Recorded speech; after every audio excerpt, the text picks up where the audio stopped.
Okay, let's start. First of all, thank you all coming here to this presentation.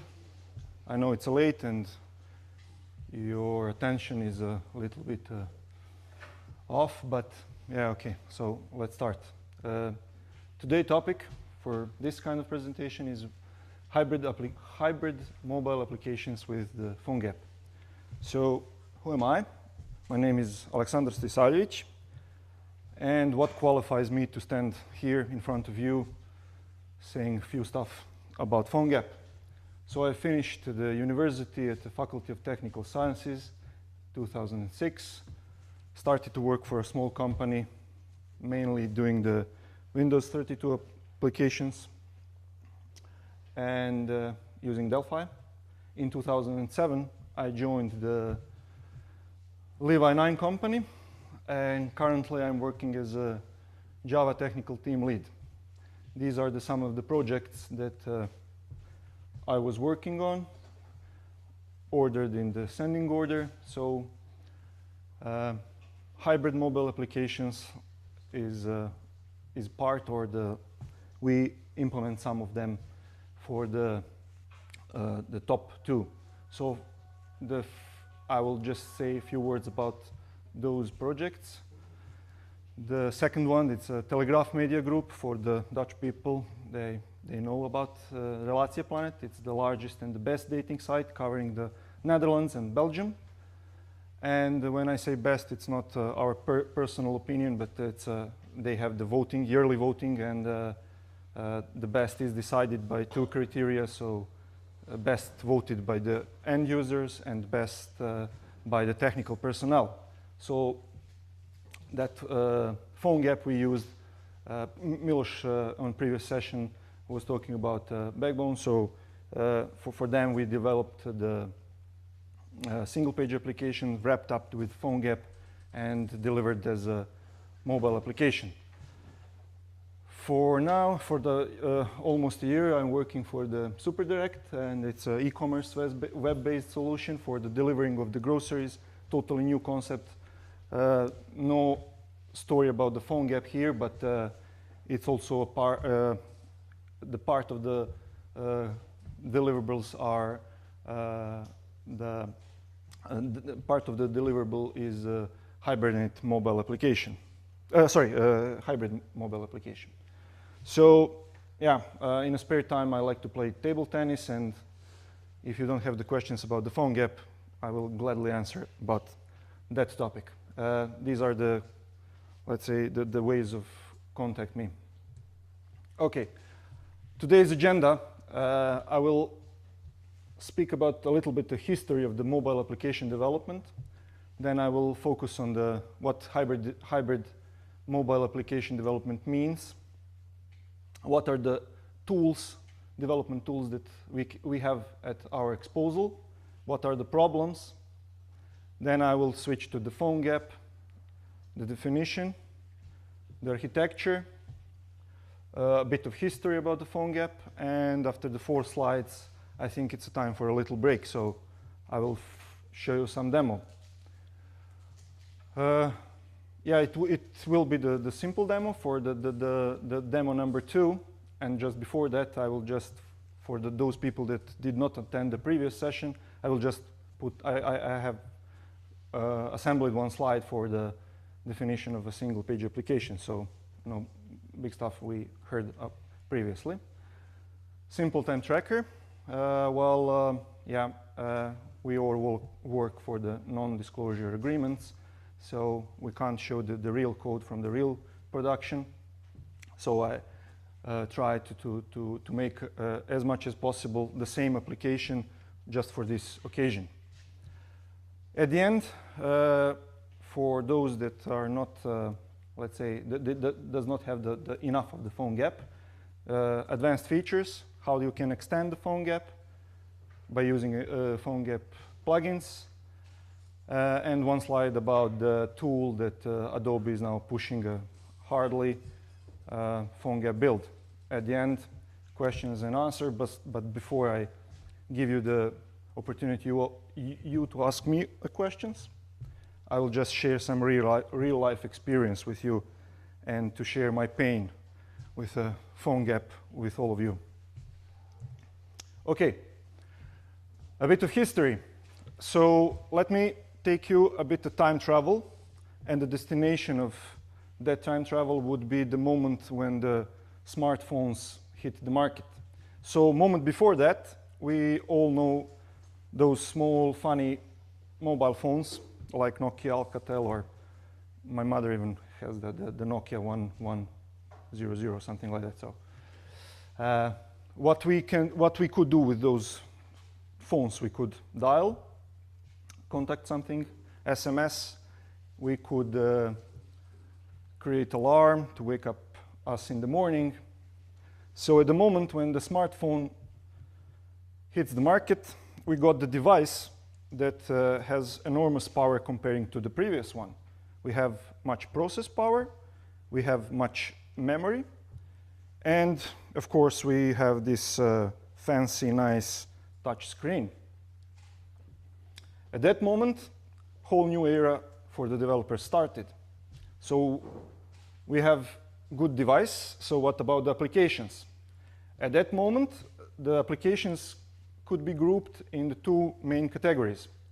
One would be the pure web-based applications, and the other, of course, pure mobile applications. So just to give you the idea what is the difference at that moment.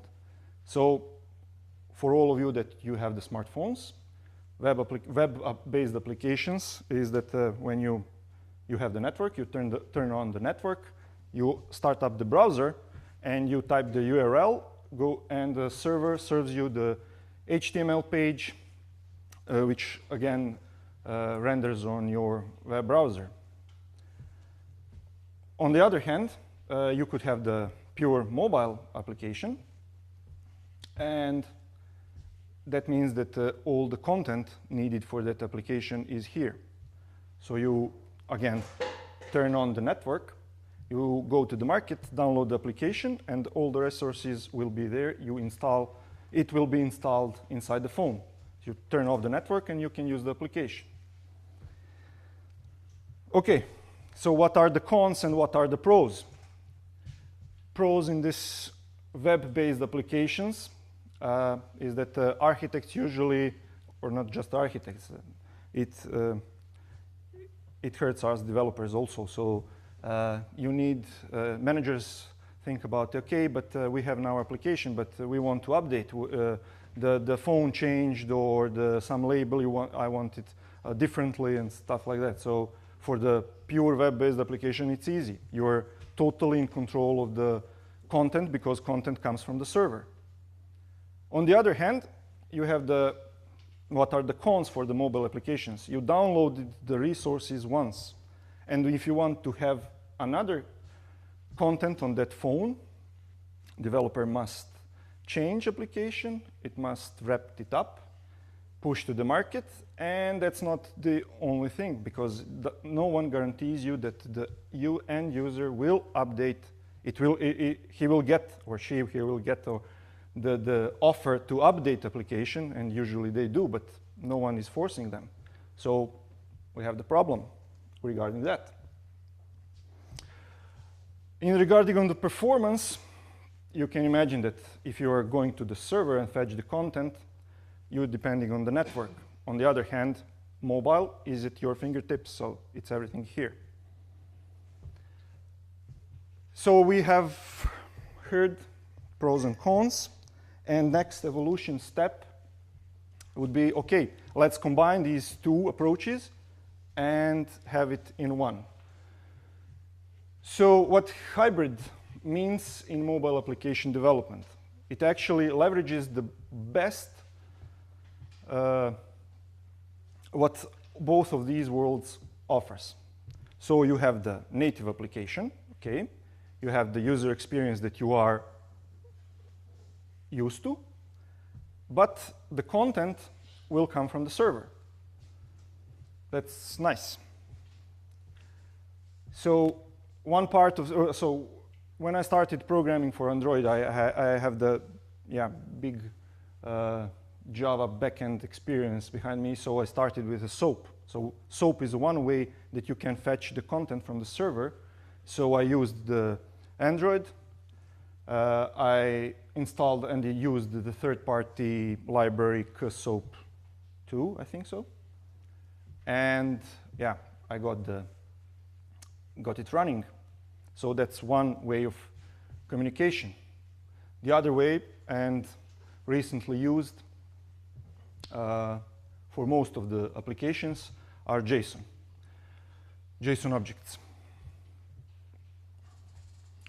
And this is how we work currently on the SuperDirect. So on the server side, I have a colleague of mine, Georgia, and myself, working on the REST API service, and we serve the JSON. On the other hand, we have the Dutch colleagues there on the place. One of them,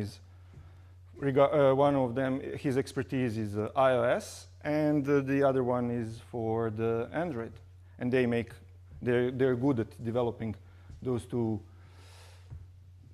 applications. So JSON is served from the server, and applications are using that data. So we hit the live 3 or 4 weeks ago, and yeah, you can imagine the next big question. So managers come up with a grooming session and say, oh, nice, we have the iOS application, we have the Android application, can we have the for the Windows Phone? And you're in the problem. Why? Well, you know, it's not a single source.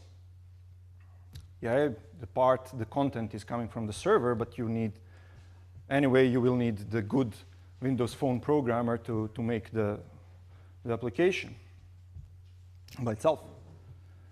So, yeah, that is the problem. So we are facing something that calls lock-in. If you want to deliver the application for Android, you must have programming language Java. Then the tools that you can use is Eclipse, NetBeans, IntelliJ, Android Studio, etc. For the iPhone, on the other hand, you must know at least Objective-C and use Xcode. For the Windows Phone, again, you will need to know the C# and use the Visual Studio. For the BlackBerry, I think it's a C++ or C. So you smell the problem.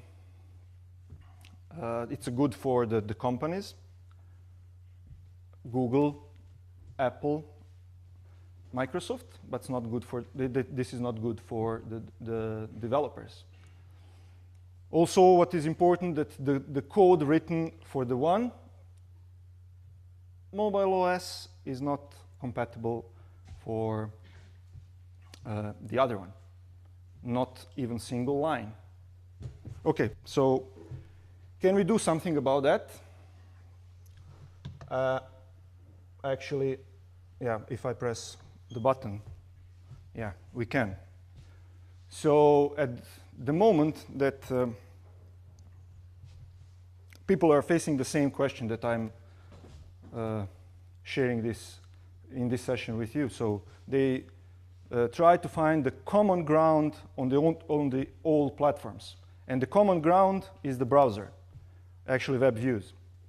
So at the same time that they come up to this conclusion that the web browser is common ground and can be used, then W3 consortium made available that HTML specification, CSS3, JavaScript was already there, responsive, and yeah, we are good to go. So why not use the technology that we know?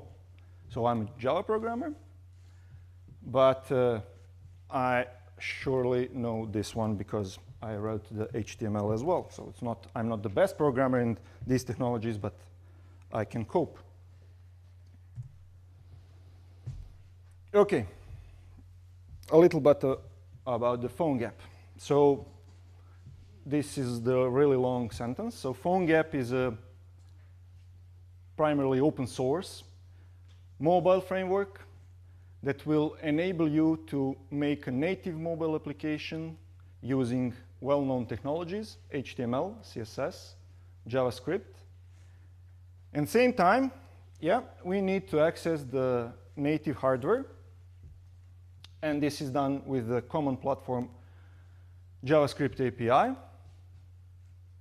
Finally, you will package your application and publish to various app stores and markets. So, pretty big sentence. What about if I show the picture? So I'm much more, let's say, this kind of guy. So if you have this picture in front of you, and I think that the only picture that you could, you should take away from this lecture is that how everything is put along. So these dark blue rectangles is the native OS packages or native OS platform-specific stuff. So we have the camera, we have the GPS, database, file system, compass, etc. And we want to write the application that's at the square at the top.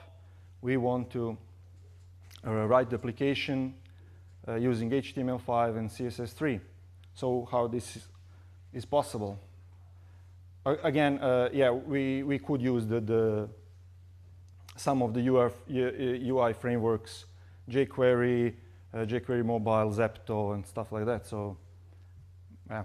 And these orange represents actually what Phonegap is about.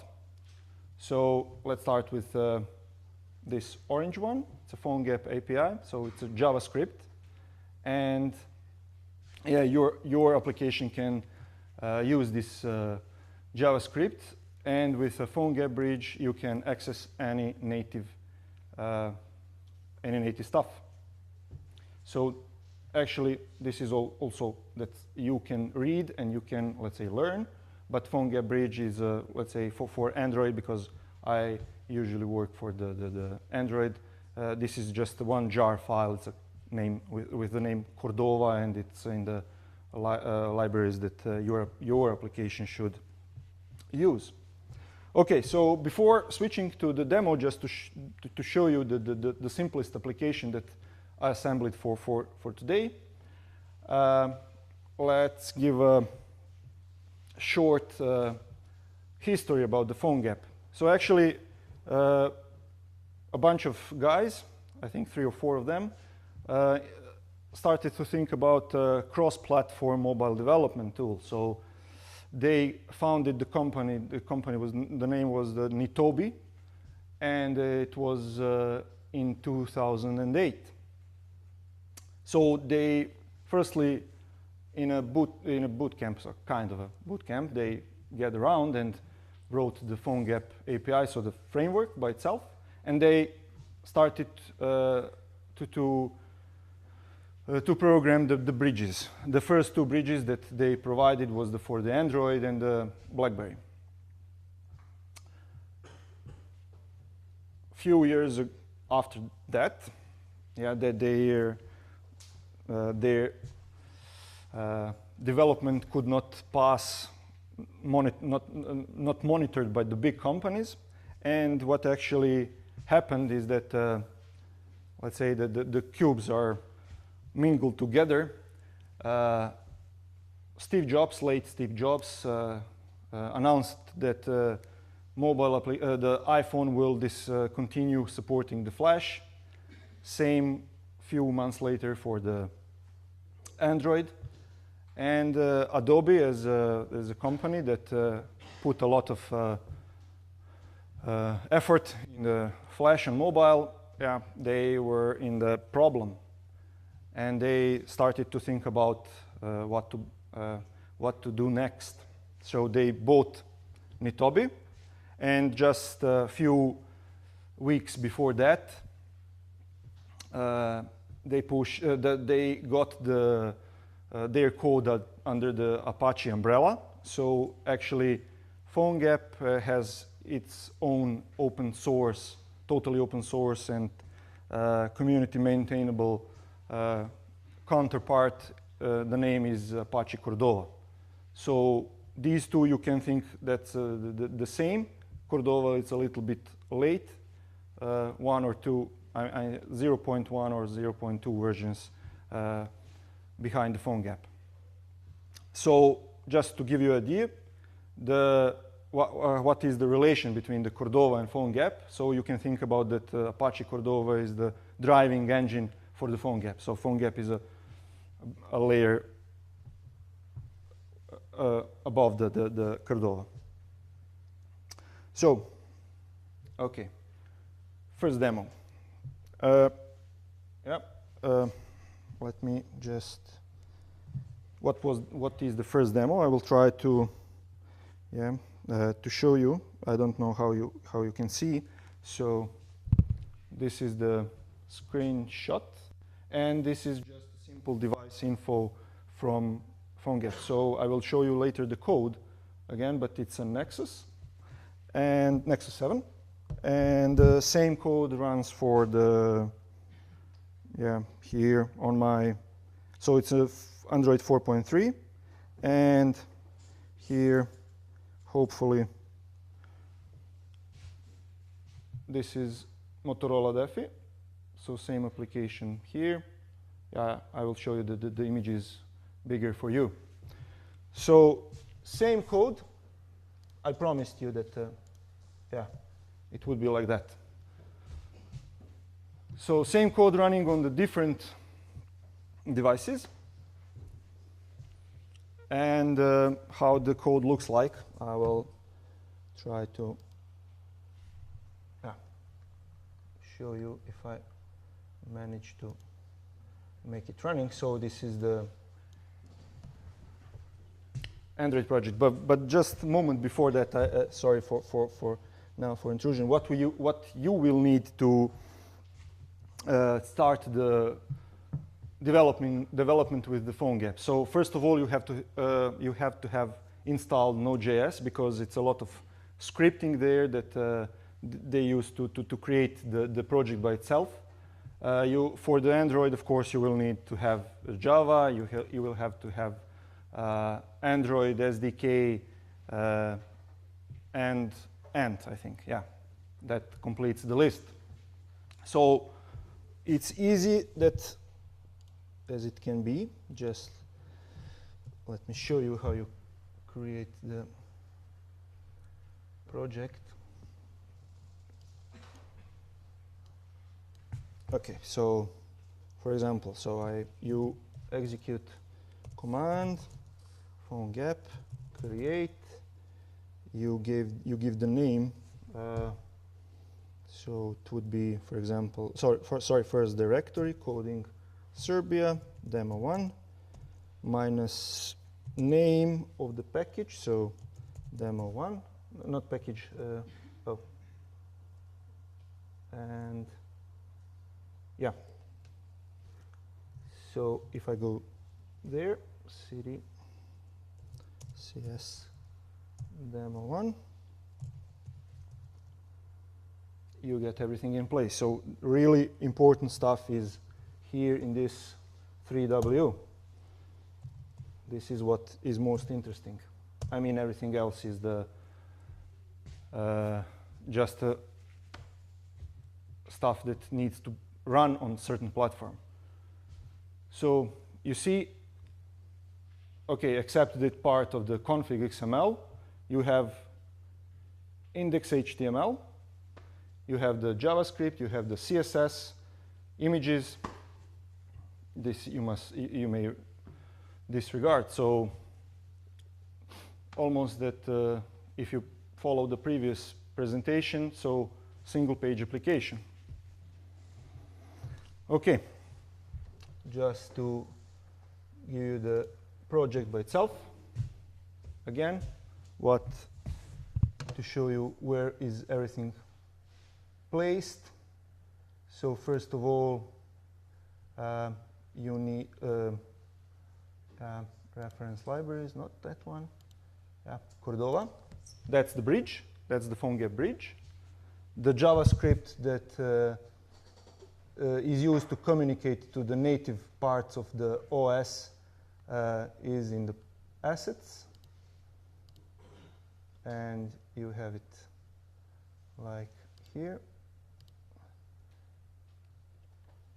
Okay, so looks something like that. So as I said, Cordova and Phonegap, the names are not so, they're not finished with the separation, so they provide for both currently. And yeah, so you can, it's a well documented, you can read if you need. So how my application actually works. So we have these 3 files that is really important for this kind of a demo. So I have the index XML. Open with, okay, text editor. So it's a HTML5. I have a header, and in header you saw that black header with a Coding Serbia logo. I have this div as a container device properties. I load the Phonegap JavaScript, and what is really important is index.js. That's actually my JavaScript code. So this JavaScript is here, and if I open it with okay, text editor,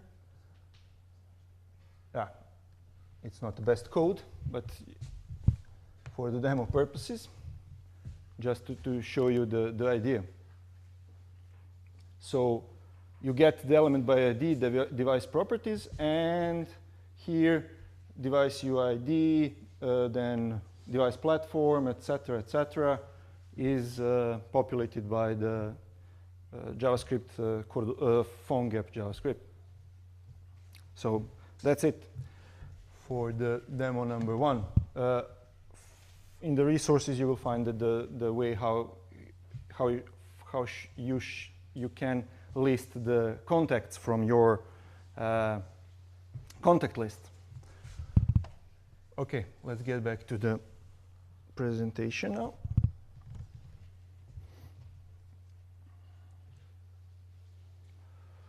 Okay, so that was the simple application. No, I mean, it's not purely hybrid because you don't fetch anything from the server, but for the more complex problems, as at least what we used for the developing our product, we need to fetch the data from server.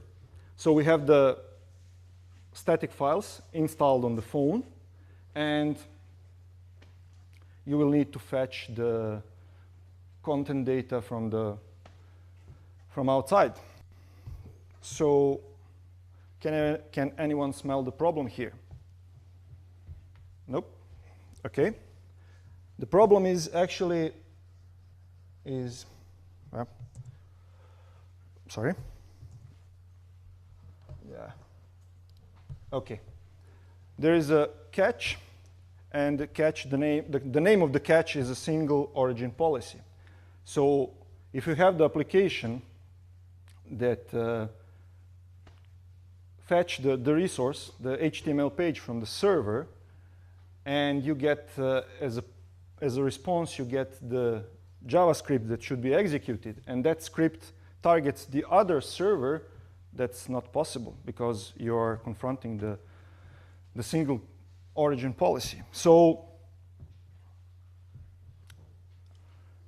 how to solve this? Or even you should think about, is this applicable here? So actually, okay, so I will try to be faster. Okay, so is it applicable here? No, because actually this single page, the single origin policy is not applicable for, yeah, there is the catch, and yeah, actually it loads the index HTML using the file protocol. It's not going through the HTTP. So we are okay with that.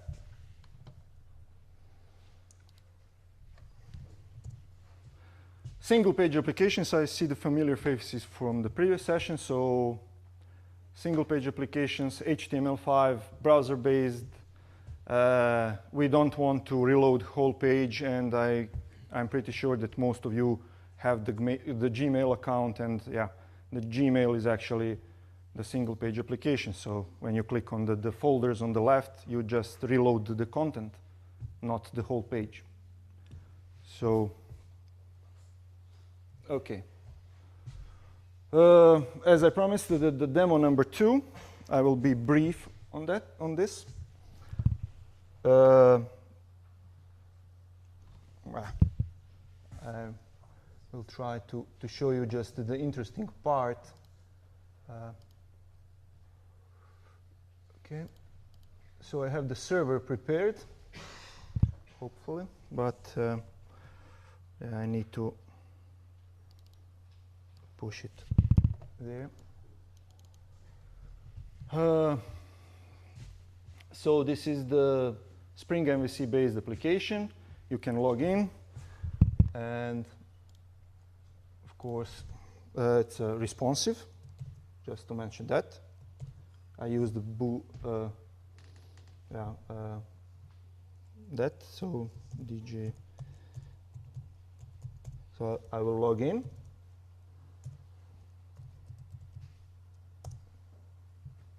And you get some data. So nothing special, it's a Spring MVC application.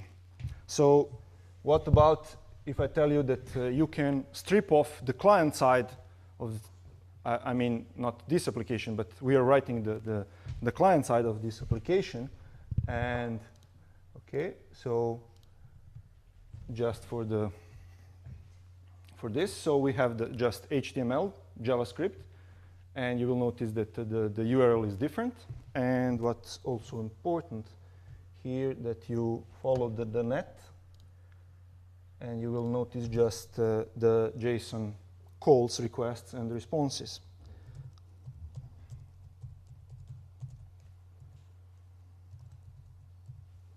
Hopefully I got it okay. Okay, so you got the whole page, but no loading resources from the server. So just I just executed the requests. It's a JSON, AX request to the server, and as a response, I got the JSON object, and use that one later for getting the project. So another request and another response. So the demo is not completed. So, but this is really important. This part.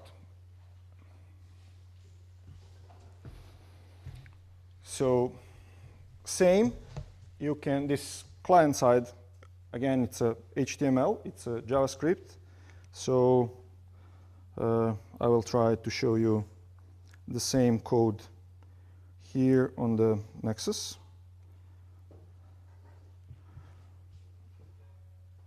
So yeah, as you saw before, so we have the same application.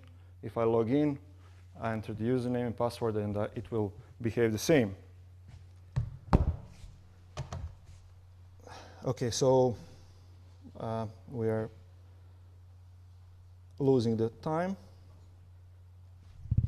Just let me show you a few stuff from the, oh, come on. Okay, file. If I switch workspace to the, okay, simple time tracker.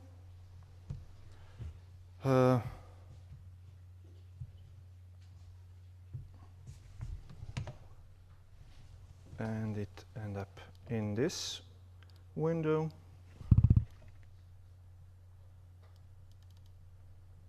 Okay, simple time tracker. So it's just the client code. You put everything in assets. We have a lot of CSS.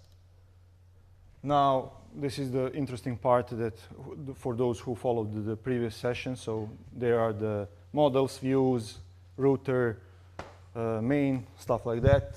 Also, what Milos mentioned was templates. Now you can break up templates in the different folders, so it's easily maintainable, and it's a good programming model because you can have different people working on the different parts of the application and stuff like that. Okay, we saw that. I must be very quick. We are here. So that concludes demo 2. Okay, if you want something more than that HTML5, JavaScript, and CSS3, there is always possibility to do so. So you can write the Phonegap plugins, and in the resources I will not lose more time switching the workspaces, so I have the demo for the plugins here, just show you. So what the plugin is, that it's actually, you can write the Java code. You need 3 files. One is that Java code that you will you will use Java for the native operations. You need the second resource is the JavaScript that will trigger this native code, and you need the configuration. So again, I prepared the simple demo. I know it's not visible, but it's actually getting the MAC address using the Java code. So actually I have the JavaScript, I have the Java code, and with that Java code I'm getting the MAC address, and with JavaScript I fetch the results that native code returns. And finally, just one slide before the final words. Phonegap build.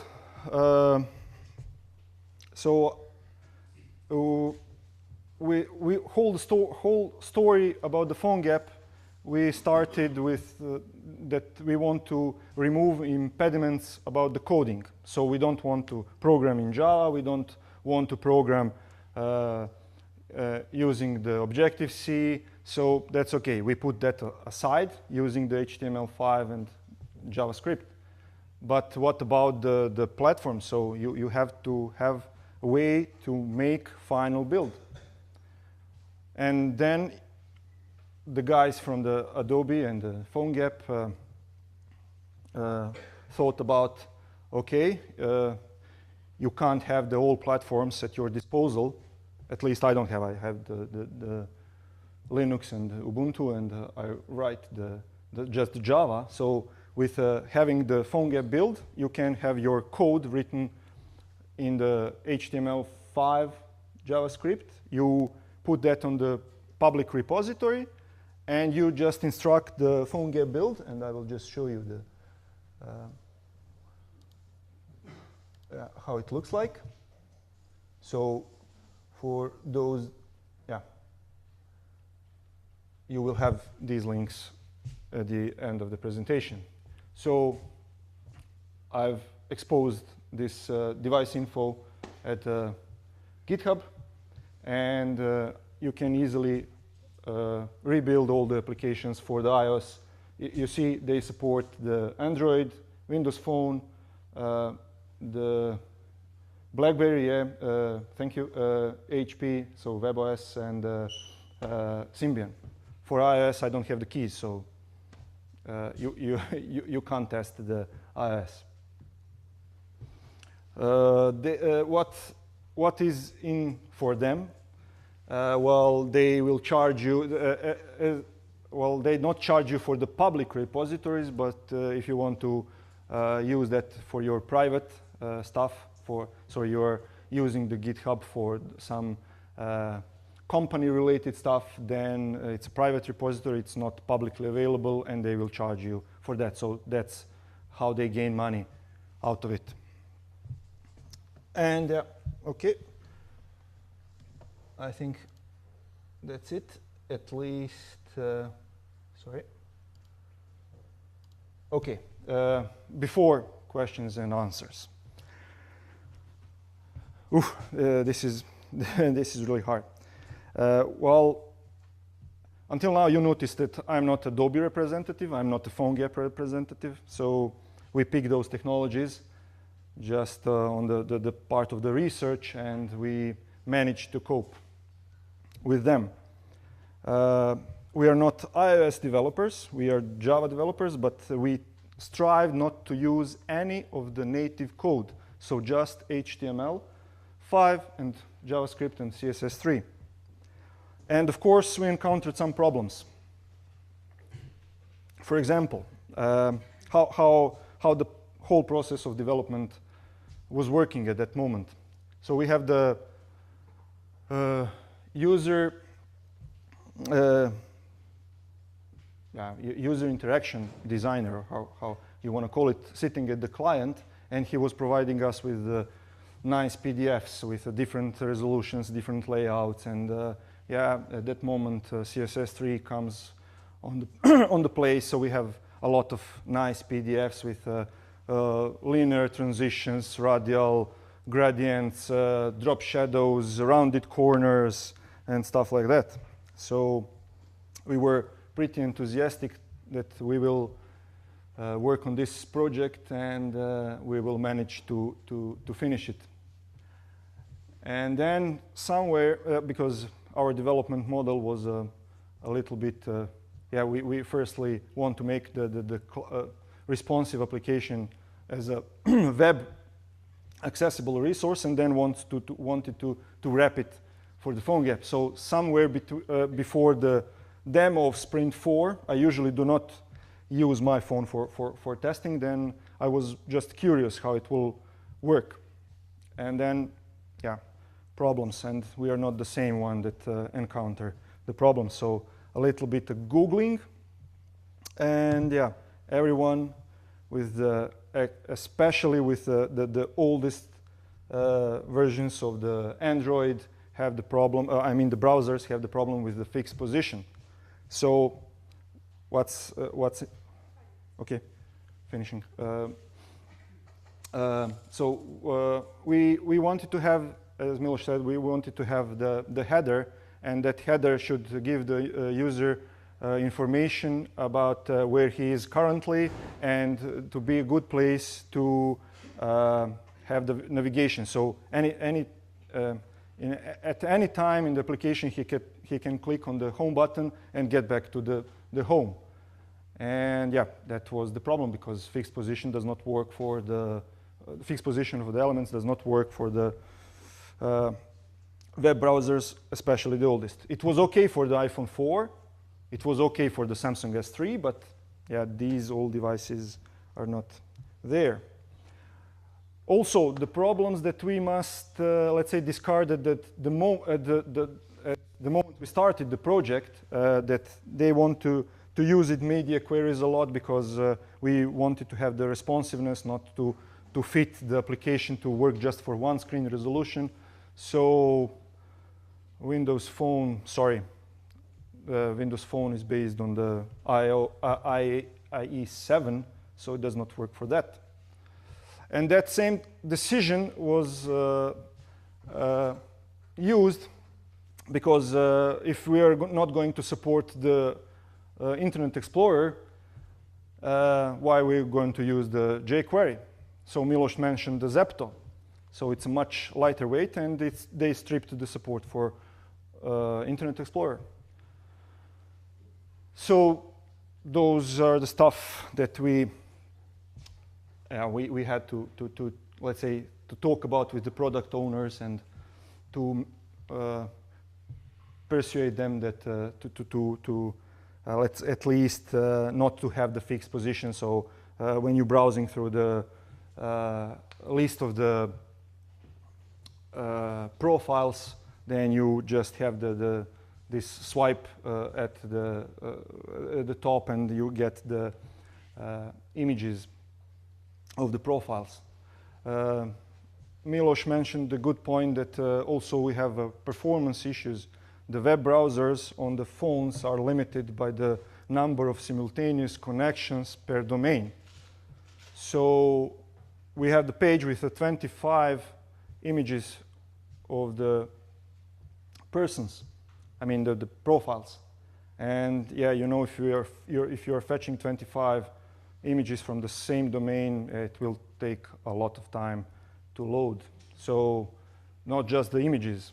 He mentioned the JavaScript, so we have to minify the everything. Also, the static files like images for the backgrounds and those nice icons that we wanted to use, like action lines and stuff like that. So, yeah. Finally, yeah, we delivered something. The client was happy, but later I really liked it. I mean, it's some new experience, and I tried to